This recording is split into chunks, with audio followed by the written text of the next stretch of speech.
రేవంత్ రెడ్డి గారి కథ ఏమిందో చూడడానికి మేము రెడీగా ఉన్నాం. రైట్ మహమ్మద్ గారు.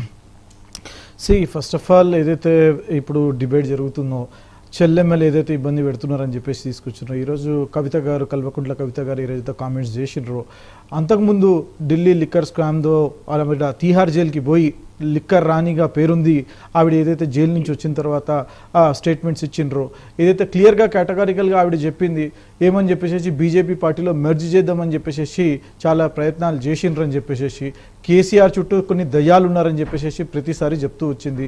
దానికి అనుగుణంగా ఇప్పుడు ఈరోజు కూడా తను స్టేట్మెంట్ ఇచ్చింది. ఏమని, తనకు బనకచర్ల అనే టాపిక్ గురించి తనకు అసలు ఇంట్రెస్ట్ లేదండి. తెలంగాణ ప్రజల మీద వాళ్ళకి ఏం ఇంట్రెస్ట్ లేదండి. వాళ్ళకున్నది వాళ్ళ రాజకీయ పబ్బం గడపడానికి వాళ్ళకు ఒక పొలిటికల్ డ్రామా ఒకటి కావాలా, వాళ్ళకి సెంటర్ ఆఫ్ అట్రాక్షన్ కావాలా, వాళ్ళకి న్యూస్లో ఉండడం కావాలా, వాళ్ళకి నిత్యం ప్రజల సమస్యల గురించి మాట్లాడే వాళ్ళకి చిత్తశుద్ధి అనేది లేదు. వాళ్ళకి ఎంతసేపు పవర్ టెసల్.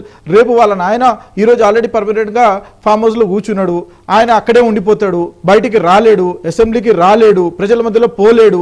ఇక ఎవరు చేయాలా నెక్స్ట్? ఇదొక రీజనల్ పార్టీ ఉన్నప్పుడు ఇద్దరు పిల్లలు ఉంటే పెద్ద బాబుకి ఇవ్వాలా, చిన్న బాబు ఇవ్వాలా అని ఉంటుంది. ఇక్కడ తను ఇంకా ఇప్పుడు పేరు కూడా మార్చుకోలేదండి. తన పెళ్ళి అయిపోయిన తర్వాత హిందూ సాంప్రదాయం ప్రకారం ఇంటి పేరు అనేది మారుతుంది, తను మార్చుకోలేదు. సరే, తను కల్వకుంట్ల కవిత అని చెప్పేసి తను రాజకీయం చేద్దామని చెప్పేసి చూస్తుంది. తెలంగాణ జాగృతిగా ఆవిడని తొలగించేసినారు. అయినా సరే తెలంగాణ జాగృతి అని నేను పెట్టుకుంటా. మొన్న ఏదో మళ్ళీ కాంట్రవర్సీ తీసుకొచ్చిండ్రు, తీన్మార్గం మల్లన్న గారి మీద ఏదో కామెంట్ చేసేసి వాళ్ళు పోయి దాడులు చేయడానికి ప్రయత్నం చేసిండ్రు. అంటే ఇదంతా చూస్తుంటే ఏమర్థమవుతుందంటే వీళ్ళకి కేవలం సెంటర్ ఆఫ్ అట్రాక్షన్ కావాలా, న్యూస్లో ఉండాలా, న్యూస్లో ఎప్పుడు వీళ్ళ చుట్టూ తిరగాలా అని చెప్పేసి చూస్తున్నారు. నా కమింగ్ టు ద పాయింట్, ఏదైతే అన్న చెల్లె ఏదైతే చేస్తున్నారో వీళ్ళ మధ్య సఖ్యత అనేది లేదు. కేసీఆర్ గారు ఫెయిల్యూర్. వాళ్ళు రాష్ట్రం నుంచే కాదు, వాళ్ళ కుటుంబంలో కూడా ఆయన కంట్రోల్ చేయలేకపోతున్నాడు. ఒక తండ్రిగా ఉన్నప్పుడు ఒక బాబుని కానీ ఒక పాపని కానీ బిడ్డని కానీ కంట్రోల్ చేసే శక్తి ఉంటుంది, అది కూడా కంట్రోల్ చేయలేకపోతున్నాడు. అంటే ఆయన కంప్లీట్ ఫెయిల్యూర్ అయిపోయినాడు. తెలంగాణ ప్రజలు ఆ కుటుంబాన్ని పట్టించుకోవట్లేదు కాబట్టి ఏదో ఒక డ్రామా చేసి నిత్యం న్యూస్లో ఉండాలని చెప్పేసి చూస్తున్నారు. ఆవిడనే చెప్పింది దయ్యాలు ఉన్నారని చెప్పేసి. మరి సంతోష్ రావు ఉన్నాడా, మరోడు ఉన్నాడా చూసుకోవాలా. సరే, మనకి దాని గురించి ఇప్పుడు నేను ఒకటే మాట చెప్పదలుచుకుంటున్నా.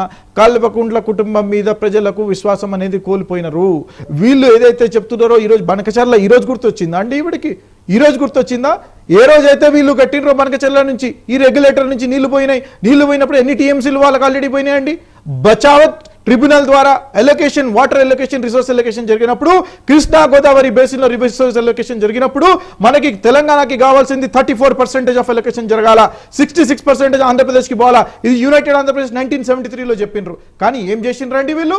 10 సంవత్సరాలు వీళ్ళు అధికారంలో ఉన్నప్పుడు వాటర్ ఎలొకేషన్ అనేది మొత్తం ఆంధ్రాకి తరలించిండ్రు. ఈయన కేసీఆర్ గారు అక్కడ పోతాడు రాయలసీమని రత్నాల సీమ చేస్తా అని చెప్పి వాళ్ళు కోడి కూరలు తిన్నారు. రోజా గారి ఇంటికి పోతాడు ఈయన మహానుభావుడు. ఈయన పోయేసేసి ఈయన అక్కడ రాయలసీమ రత్నాలసీమ చేస్తా అని చెప్పిండు. ఈయన పార్టీని స్థాపించిండు. అక్కడ చంద్రశేఖర్ గారిని అక్కడ ప్రెసిడెంట్ చేసుకున్నాడు. బీహార్లో పోతా అంటాడు, అక్కడ కింద కర్ణాటకకి పోతా అంటాడు, తమిళనాడుకు పోతా అంటాడు. పేరునే మార్చేసిండు, టీఆర్ఎస్ నుంచి బీఆర్ఎస్ కింద మార్చేసిండు. అంటే ప్రజల సొమ్ముని దోచుకున్నాడు. 7 లక్షల కోట్లు ఏదైతే తెలంగాణ ప్రజల సొమ్ముందో అది దోచుకొని భారత రాష్ట్రంలో మొత్తం ఎంటైర్ స్టేట్లో, ఎంటైర్ ఇండియాలో పంచడానికి ఈయన ప్రయత్నం చేసినాడు. ఈ దొంగని తెలంగాణ ప్రజలు తరిమి కొట్టి పర్మనెంట్గా ఫామ్ హౌస్కి పంపించారు. ఈరోజు ఏదో నాటకం చేసి సింపతి తీసుకొచ్చి తెలంగాణ జాతిపిత అని చెప్పేసి తీసుకొచ్చి డ్రామాలు ఆడతారా వీళ్ళని ఊరుకునే ప్రసక్తే లేదు. తెలంగాణ సమాజం వీళ్ళని నమ్మదు. తెలంగాణ సమాజం వీళ్ళు క్రెడిబిలిటీ కోల్పోయినరు వీళ్ళు. అందుకని చెప్పేసి నేను ఒకటే మాట చెప్పదలుచుకుంటున్నా. వీళ్ళు ఏదైతే డ్రామాలు ఆడుతున్నారో దానికి తెలంగాణ ప్రజలు బుద్ధి చెప్తారు. రేపు రాబోయే లోకల్ బాడీ ఎలక్షన్స్లో కూడా బుద్ధి చెప్తారు. బీసీ రిజర్వేషన్ ఎత్తుకుందండి ఆవిడ. బీసీ రిజర్వేషన్తో ఏం సంబంధం ఉందండి? 10 సంవత్సరాలు ఆమె ఏం చేసిందండి? 10 సంవత్సరాలు 10 సంవత్సరాలు టైం పాస్ చేసి స్థానిక సంస్థల ఎన్నికలు వస్తున్నాయి కాబట్టి ఐడెంటిటీ క్రైసిస్ మేము ఉన్నాం 100% అండి. వాళ్ళు పవర్ టెసల్ జరుగుతున్నది. ఇంట్లో నెక్స్ట్ వారసులు ఎవరని చెప్పేసి ఒక రీజనల్ పార్టీకి ఎప్పుడైనా ఇదే ప్రాబ్లం ఉంటుందండి. They have a dictator in their family. ఎప్పుడైనా సరే వాళ్ళు ఏం చేస్తారండి, ఒకళ్ళు పోయిన తర్వాత నెక్స్ట్. ఈరోజు అన్నాడీఎంకి పరిస్థితి ఏమైందండి? జయలలిత గారు పోయిన తర్వాత వాళ్ళకి ఒక వారసులు అది మనం చూస్తూ ఉన్నాం. రీజనల్ పార్టీకి ఎప్పుడైనా సరే క్రైసిస్ అనేది ఉంటుంది. నేషనల్ పార్టీకి ఎప్పుడు క్రైసిస్ ఉండదు.